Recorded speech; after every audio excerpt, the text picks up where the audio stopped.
Well, good morning, good morning, good morning. Let's see. Let's make sure we are working today and check some settings here. All right. Good morning. How's everybody doing this morning? We are here this morning to talk a little bit about trauma, but we're going to talk about it a little bit outside of the box. Let me open up the comments. If you are here with me this morning, just let me know that you're here. Where are you from? What's in your cup? And we can move forward. I'm drinking my coffee as usual this morning, a little pick me up this morning.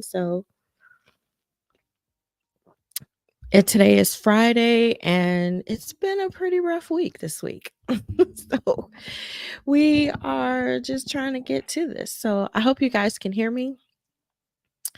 I'm not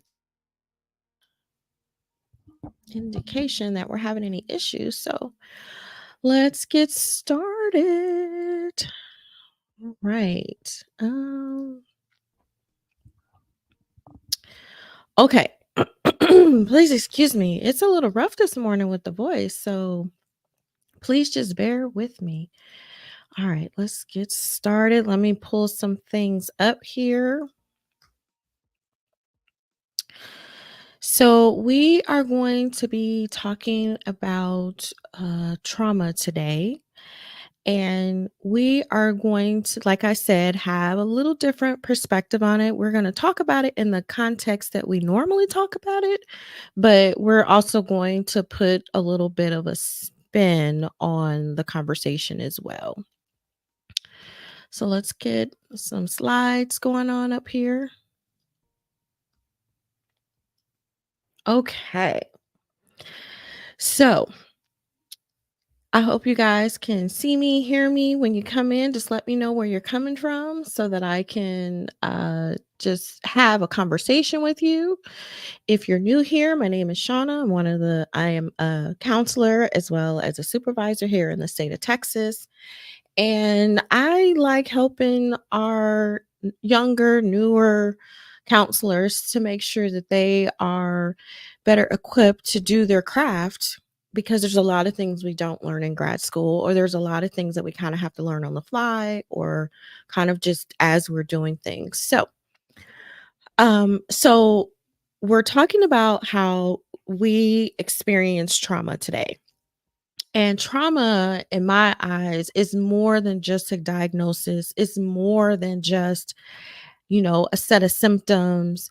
It's kind of like the way we shape our lives because when we experience these events, it helps shape the way we view life and how we move through life. And sometimes we don't recognize that the things that we're doing are actually as a result of the trauma that we've experienced. Now we know that there is the big T where it's something super major in your life that kind of happened. And we know that the little t is more of these experiences that we've had that, the chronic stress, the microaggressions, um, you know, and so bigger life events, smaller kind of like everyday things. So we're going to focus more on the smaller t today. So we have to remember that trauma is typically housed in the body. So people say, oh, like, well, my mind, and this is what's going on upstairs, and this is what's creating the depression or whatnot. And that is true. However, it's housed in the body because our body gets triggered or something happens within our body, and then it reflects in the mind, it reflects in our behavior and everything else that we're doing. But we have to remember that our body is what's holding on to the stress, the microaggressions, the relational problems that we're having versus on a big T, this is an event that is kind of happened, say, to you, if that makes sense. Okay. So that's the framework that we're starting out of today. So let's go with a couple of working. Let's start with some working definitions just around trauma. So we got the big T, the little t. Um, And we know that there's the physical impact, there's an emotional impact that creates like the anxiety, depression, PTSD, disassociation, any mood dysregulation. We know that there is a cognitive impairment that happens. Affects our memory. It affects just about all these different cognitive abilities. It also has an impact on us socially. There's cultural considerations that we have to come in. So just remember, as we're going through this, there are a lot of different things that we need to be mindful of. And we'll go in maybe a little bit more detail about all these, but let's go through some of the major ones that we need to work through right now. Okay, so we know that depression, we know that it is not something that is sad. We know that depression is considered a medical illness given kind of what's happening. We excuse me. It's not sadness, but yes, we feel sad, we feel low, we feel blue. Yes, we do feel that. We know that there are different types of depression. You got major depression. We don't really call it dysthymia anymore, but that's kind of like you go to work every day, things are fine, but you're really just kind of depressed.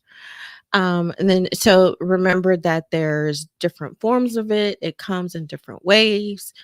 I like to focus on PMDD with some of the work that I do because when it comes to wellness, when it comes to women's wellness in particular, PMDD is the one that we don't talk about enough. And there is not just medical or physical symptoms, there are mental health, psychological symptoms, and things going on as well. Okay, so anxiety is fear, it's the way we perceive it, or sometimes it's real, sometimes it's just the way that we perceive it. It's some kind of disturbance. It's our brain saying, like, hey, there's something going on and we need to check this out. We need to figure it out. Do I need to run away? Do I need to freeze? Or do I need to do something else? So remember, this is what we're considering what anxiety is. Excuse me. So we also have um remember in the DSM, they rearrange the way, I guess, that we look at anxiety and they put it in like big categories. So um, we have more of like general kind of anxiety, then we have like the OCD space, and then we have the trauma stress related space. And so that was a big change in this last kind of like DSM update, not the revised one, but from like 4 to 5. Okay. So again, let's talk about trauma. Trauma is something that we've experienced. It is um something that is either one time, it's occurring, it's like kind of ongoing, but it's just a major event that has happened in our life. That is a big T trauma. Again, small traumas are stress related, microaggressions, relationship problems. That's the small things that we're dealing with. Okay. And I'm not trying to negate the fact of like people who are in domestic violence relationships, people who've been sexually assaulted. This is not about that today. Okay. Because those are some real issues. The other thing that we have to remember when it comes to trauma is that um, we have all experienced trauma in our life. And so if someone tries to tell you, like, no, I've never had trauma, remember that there are ACEs, so the adverse childhood experiences. And there's about 9 major ones in ACEs. And at some point in our life, all of us have experienced one or two of them. I know that I have. And it's simple things. Well, I'm not going to say simple things, but there are things like, you lost a parent, like death of something, or a caregiver. Um, there's incarceration. There's someone dealing with the mental illness. Maybe there's neglect. Maybe there's, some housing issues, So these are just the major categories that kind of come up. Okay. So keep that in mind as we move through this. Here are just daily impacts on life when it comes to trauma. So we know that, it can create depression, anxiety. We know that. But it also is all the stressors. There's could be drug and alcohol use or more than usual, more than just like having a good time.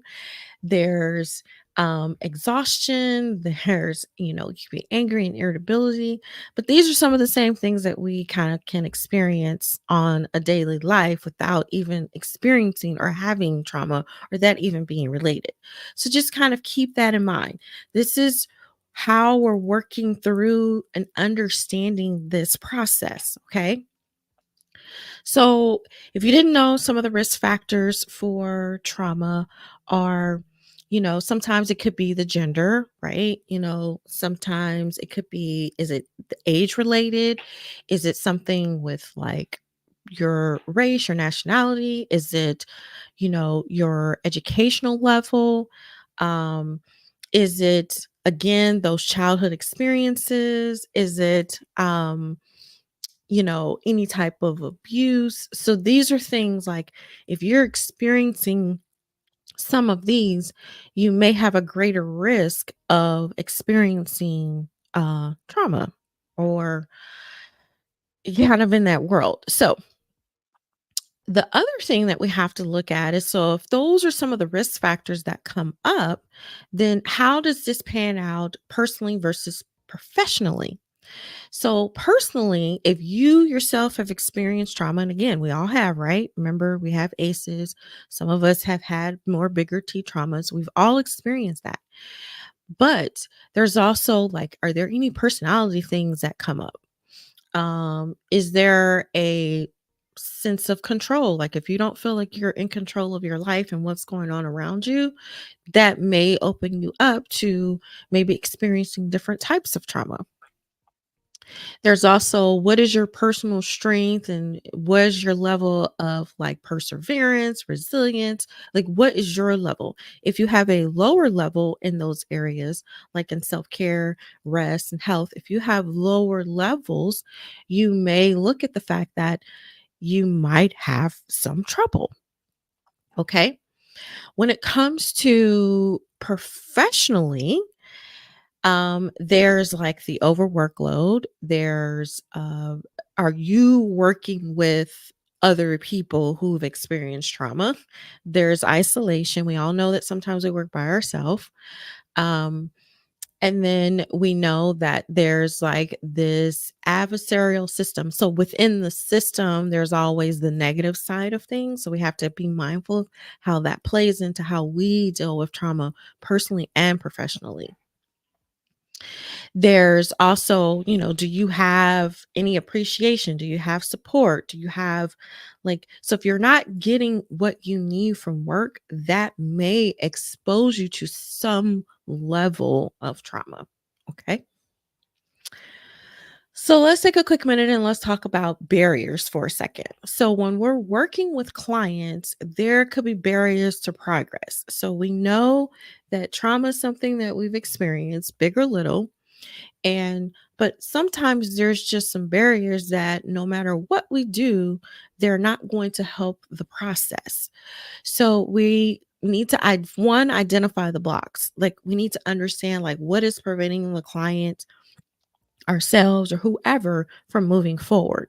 We have to emphasize the importance of understanding what the barriers are in order for us to start operating more out of a trauma informed lens. So we have to uncover the hidden influences from the past that are creating like this, like blocks that we're having. Some other common barriers are just, again, psychological barriers such as like a fear of failure, the self doubt, the perfectionism, unresolved grief, or just avoidance behaviors altogether. When these kind of come up, we have to look at that. How are they impacting or how do they connect back to the trauma? So it's just understanding the connection for the common barriers that we experience. Again, there's always going to be a level of cultural diversity or something cultural when it comes to trauma, because in some instances, what we may consider a trauma, big or little, other cultures may not. And so we have to understand, is that cultural trauma experience, or is it a way they cope? Is that, what do they use for like seeking, help seeking behaviors, like kind of like what's around that. So again, culturally, we have to understand, is there something different than what I know, what I grew up with, and how I understand things? Then there's what we would say are systematic barriers. So this would be more of just you're in a system. How do you advocate for change for, social determinants of like your health, of like inequalities, of just access to care, like some of the basic needs. This also starts to feed into social justice ideas. Again, equality and inclusivity when it comes to mental health policies, when it comes to just an access again. So think about like if someone is having trouble with managing their trauma or moving through and processing their trauma, is it one of these things that we've talked about? Is it a block? Is it cultural? Is it more of a common barrier, or is it something more systematic? Okay, so the other thing that we have to understand is trauma is universal. It is, we have this idea that we don't experience trauma. We should never experience trauma. If you experience trauma, then there's something wrong or bad with you. But the idea is that we've all experienced trauma. Even you as a therapist, you have experienced trauma. And so we have to start normalizing that we've all had experiences. And when you're working with your clients, sometimes it's about being open, because we get in the place where um they don't want like they tell us like we shouldn't disclose any personal information. We shouldn't disclose anything and or tell our business or just like be out there. Now there's a level of, you can be discreet and you can be kind of forthcoming, and there is a pretty fine line. But sometimes when you share your own personal experiences and you normalize something, it tremendously helps your clients move through whatever they're dealing with. But this comes with you and your own discernment of, is this helpful for the client? The other piece that kind of comes up is there's a wide variety of trauma experiences.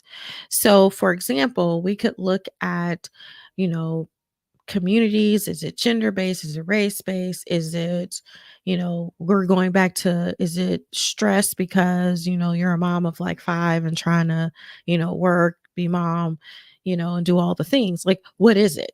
Like, people consider trauma very differently, versus some will say, yes, that is absolutely it. And then others will say, absolutely not. Okay. So let's take a quick hot second and let's go through PTSD, because this is the other piece of understanding how all this works. So we know that PTSD is an exposure to an event. It typically is life threatening. It's typically maybe something very serious like injury or death or an assault, or something huge. This is that big T trauma. Um, but it's typically something that has directly happened to you, not with like other people. Okay.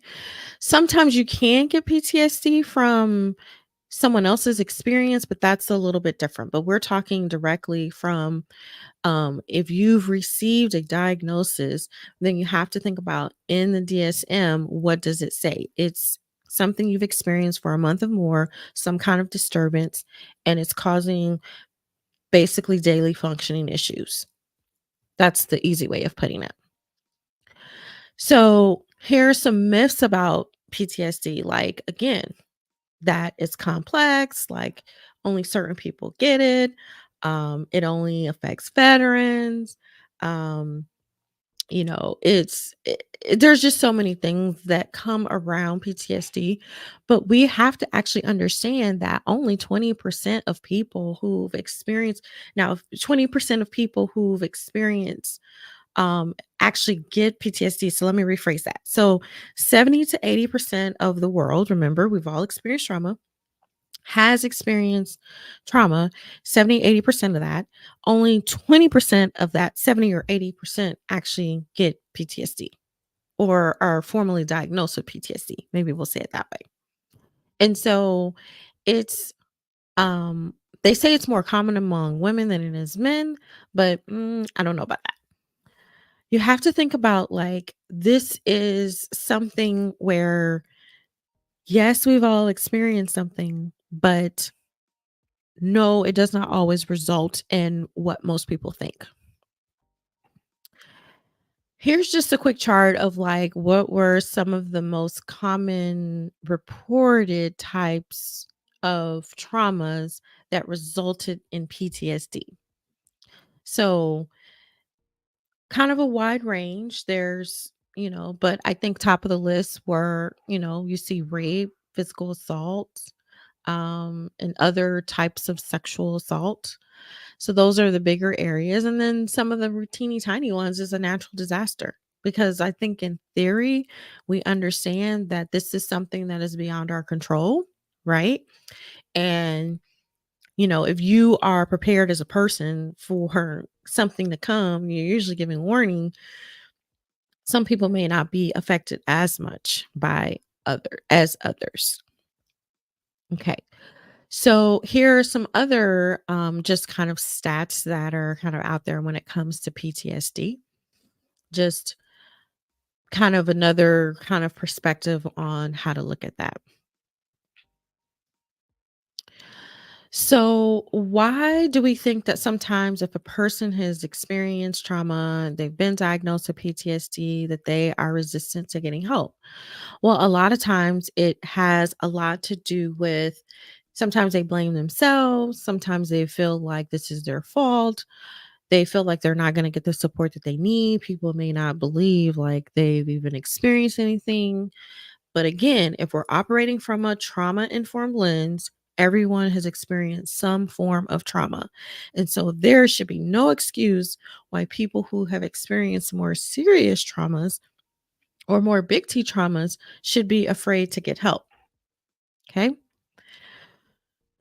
So this kind of brings me into the space that we're working more off of today. That trauma is more than just a diagnosis, more than just a set of symptoms.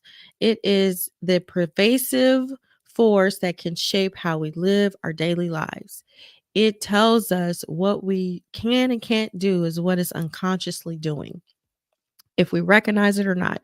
This is huge. So we have to remember that this piece comes from transference and secondary trauma. So remember, transference is when your client's stuff comes towards you, right? And this is what you're taking on as the clinician. It's what is coming towards you versus countertransference is what you put on other people. But what typically happens is that we are experiencing secondary trauma. So our clients are in some ways giving their trauma to us. We're helping them process, we're helping them deal with what is happening. And then we ourselves basically get trauma from our clients' stuff. So it's kind of like what happens there. And so some people call secondary trauma vicarious trauma. That's another one. But we have to be mindful of how secondary trauma can lead to burnout. We have to be aware of that. We have to do self care. We have to like maybe work in supervision. We have to be supportive. Like there's a lot of things that have to happen in order for us to kind of manage that secondary trauma. It's kind of like every day washing off the junk of the day when you get in the shower. So Here's a few things. So, if you don't remember or don't know that I used to work with attorneys, and I kind of left these next two slides in because it's just some interesting stats. And so, there's some research out there that suggests that attorneys have significantly more stress than mental health professionals because of the client's trauma. I think I kind of beg to differ on that because you have to look at that attorneys, they have certain types of areas that they work with, right? So you could have a defense attorney, you can have a prosecutor, you can have um one that does personal injury, you can have one that does white collar crimes. So they have different areas that they focus on. And within that, that does not say that you are going to experience clients with trauma or big T trauma. And so this study suggests that they do. But I think especially after working with attorneys, it's not always the case. The other piece of that is here were some of the examples that they gave on how lawyers experience trauma. So, like criminal, the threats from their clients. But don't we get the same thing sometimes? Like it's rare, but it can happen. Like what happens to a client, their decisions. Like I see this list, or these are the same things that as a clinician that we can deal with as dealing with people who have experienced more big T trauma. So, who's to say that they are experiencing it more or not? We typically see people, outside of first responders like your EMS, your firefighters, police officers, you know, or even your dispatchers because they're in all of that. Outside of that, we are typically the next group of people that are experiencing our clients' trauma. Yes, attorneys might be in there depending on the reason, right? Like if there was something legally involved, yeah, you're going to call your attorney, you're going to deal with an attorney. And if you go to jail, you're going to deal with them maybe first, but on average, I think that they deal with a clinician first before they deal with an attorney. So, that's just my thoughts on that. So, what is the impact that we're dealing with when it comes to being triggered as a clinician, right? Um, our nervous system becomes dysregulated. We have to figure out, are we in fight, flight, freeze, or some kind of like fawn response? Like that's what our nervous system is trying to do. And so we have to look at, we have stress hormones like cortisol and adrenaline, like being dumped into our system. Our frontal lobe kind of goes offline because it's not understanding what it's doing. It can't make decisions. And then that's why we feel tired and everything is just kind of like out of whack. But the consequences that come with all this is not just the emotional dysregulation we have, not just the burnout we may get. It's sometimes it's a complete shutdown of just your nervous system. So, what do we do about that? What can we do about that? We have to also look at the consequences are also connected to what are the type of exposure of trauma that we're actually experiencing. So, was there increased risk of mental illness? Like, are there physical problems? So, just it's these are the things that are impacting. The one big place, again, where we can manage being triggered is how are we coping with it? What are we doing to prevent our nervous system from being shut down? What are we doing to have daily practical relaxation, meditation? Like, what is it? What is something that we're doing to attend to ourselves on a daily basis? And so, I would suggest that you get yourself a toolkit of coping strategies, um, mechanism, whatever you want to call them, self care. Like, have a kit of things that work. You're going to have some stuff that works a little bit better in the moment when you're actually physically working with clients. And then you're going to have some things that are going to work a little bit better when you are kind of on your own, in your own kind of like space. So, that's kind of where all this stems from, where this going. Think about outside of the box.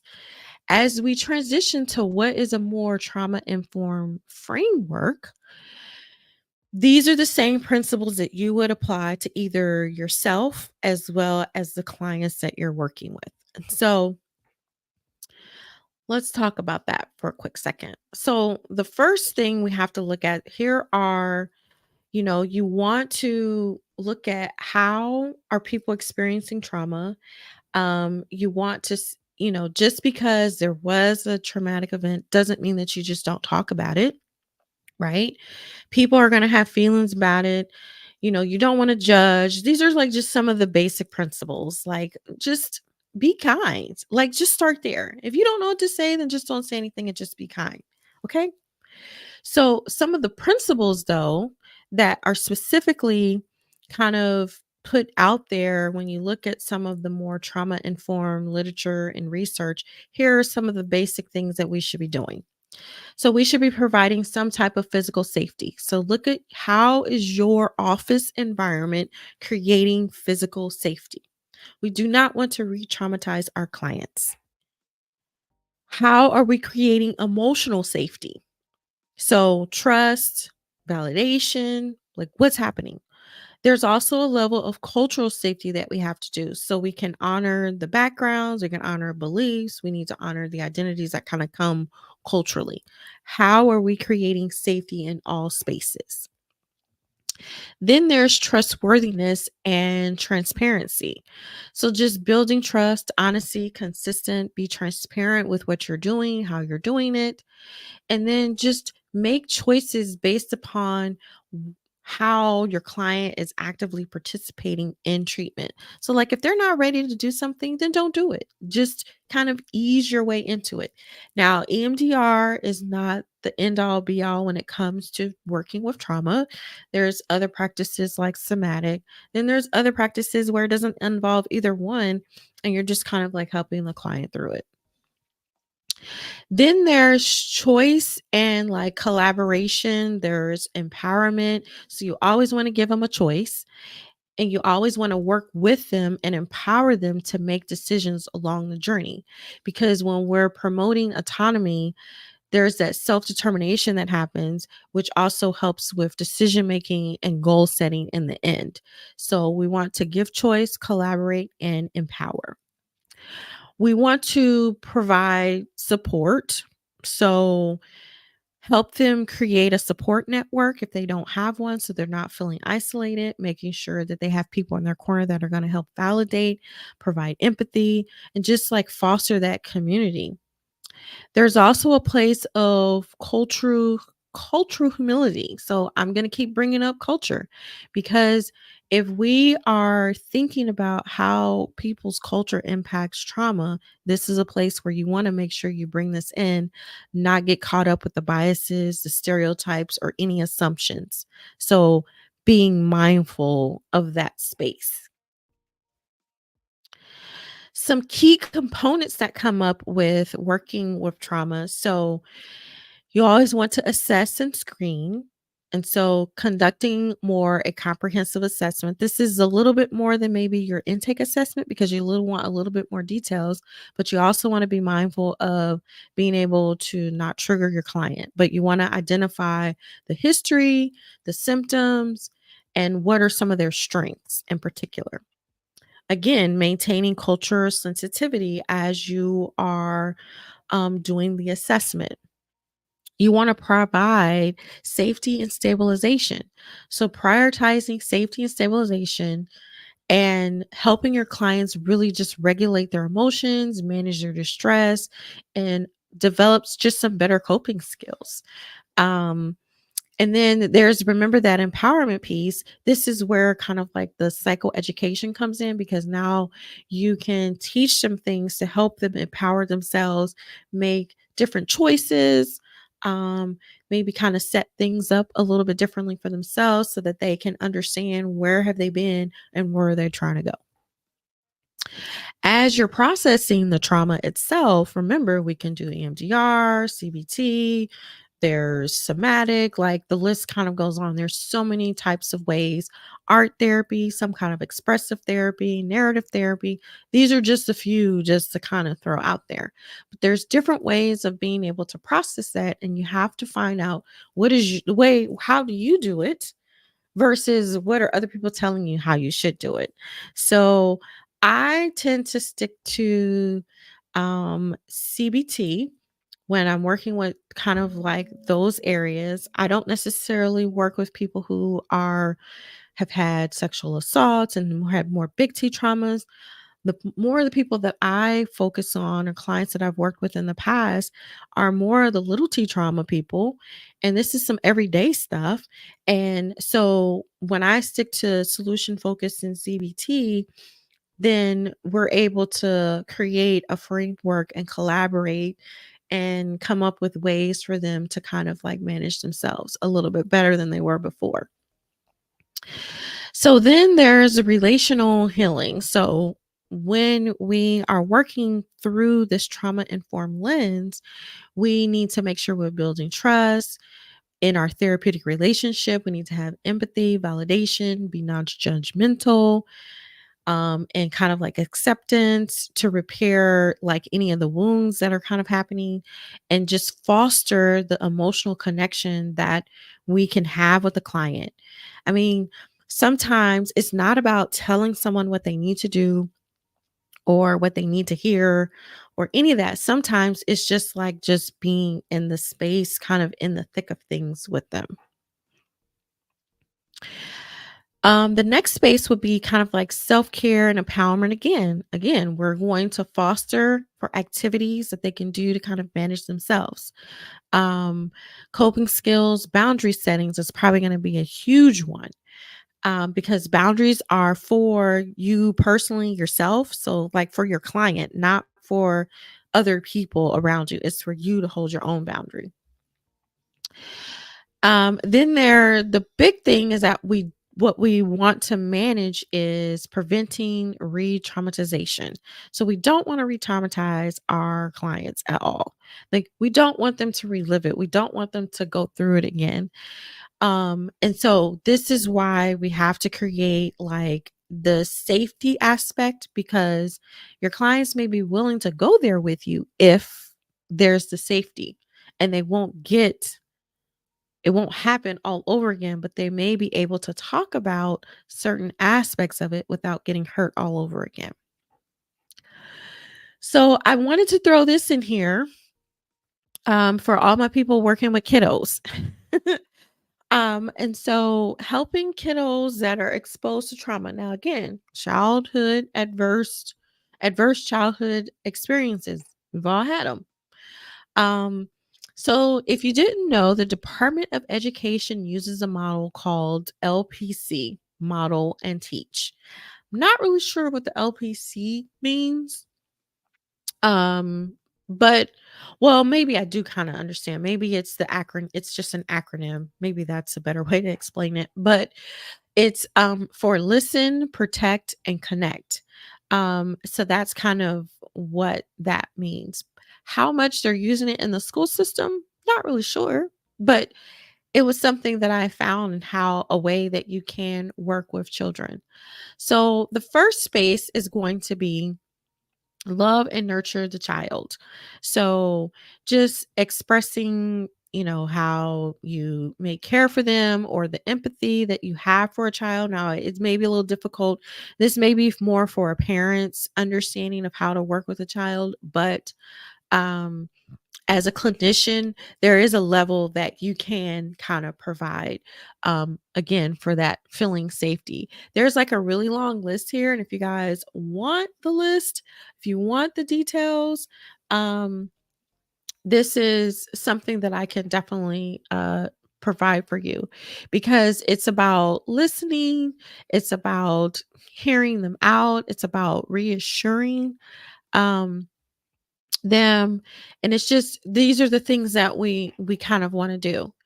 And so if we're providing love and nurturing the clients, we're reassuring the children, telling them it's going to be okay, providing, we don't want to sugarcoat anything, but it's like we don't want to like not tell them anything either because that's not going to help either. You might want to share some of your own experiences. We want to teach children to like interrupt the event that is actually happening. So, kind of like in their brain, how can we change things from continuing to play over and over and over again?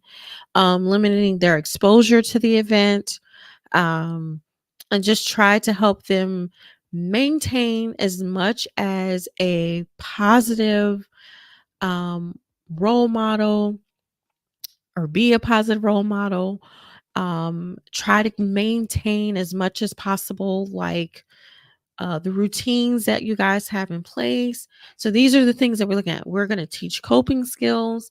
These are the things that children can learn as you help them process and move through the trauma. Now, I will say that kids are pretty resilient when it comes to a lot of things, more than most adults. And so we want to just like help them understand what is happening, maybe why it's happening, and then how can they kind of move through this, and then just encourage them to discuss how they're feeling, to express them, help them understand what they're feeling, their anxieties, like just like allow the process to happen. I think oftentimes we um we like kind of hush other people when they've experienced trauma, and that's not necessarily the way to go. We don't want to do that. Okay, let's keep moving. We're getting close to the end here. So how does this all of this work together? So we've talked about like what is trauma, how to be work more from a trauma informed lens, um and how does this really go beyond just the actual experience of trauma.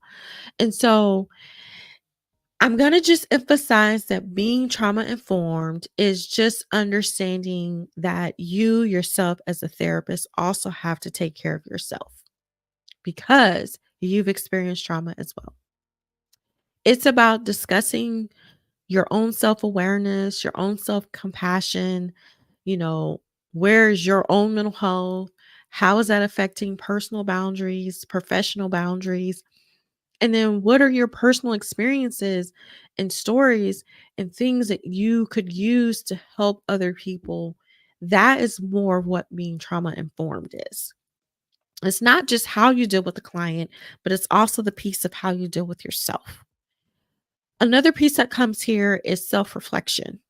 And so, how are you thinking about how things impact you? How do you manage your own stress? How is your own personal growth? Are you journaling? Are you doing kind of any healing practices? Do you have any? Are you participating in personal development, self development? Like, what is that? One of the big things that I've participated in probably the earlier part of this year is that I was a part of a kind of a coaching group where, yeah, it was centered a little bit around business, but it was about working through or with your shadows in business, right? And how that looks. And in that process, there were so many things that I learned about myself and how I operate between that and human design. I mean, that's the other big one. But there's so many things that I learned about myself that things just start to make total sense to me and why I do things the way that I do them. And when you don't understand how you operate as a person, it makes it really hard for you to help other people operate. It's hard for you to like be giving or supportive of other people when you don't know what's going on with you. So, just have your own trauma informed self care, be reflective, work on your own personal growth, and making sure that you're always creating a supportive environment kind of around you, yourself, and your clients. And just regularly check in with your people, like whoever that is, just check in with them. Okay. So I just want to put all this out here to kind of sum it all up. Is like, you know, we again, trauma is not just about this is the experience that we had. It's about all of the other things that come outside of the experience that we have to be mindful of. And if we're not mindful or aware of the impact and how we're working with clients professionally and personally, then everybody's just going to be triggered over here. Everybody's going to have secondary trauma. Everybody's going to get burnt out. Like everybody's just going to have these things. So just be mindful of how you are doing things, how you're being resilient, how you're healing, how you have your own self. Just be mindful of that. And I'm going to say go forth and inspire other people to do the same. I hope today was helpful for you guys to just understand working through a trauma informed lens a little bit differently than how we normally would talk about it. But this is just some good information. If you want any details that I've kind of mentioned, make sure you just kind of send me an email, let me know. I can get those kind of like talking points to you where you can go in a little bit more detail about that. Um, as you see up on the screen, the next workshop is at towards the end of August. This one should be a good one too. It's a little bit more than, yes, it's suicide prevention and a risk assessment, but it's a little bit more than that. If you haven't already, make sure you join the Facebook community. This is something new that I'm starting, and basically to have more candid conversations, more interactions, in more of a community base. So make sure you seek that out. Until next time, I hope you guys have a good one. Bye for now.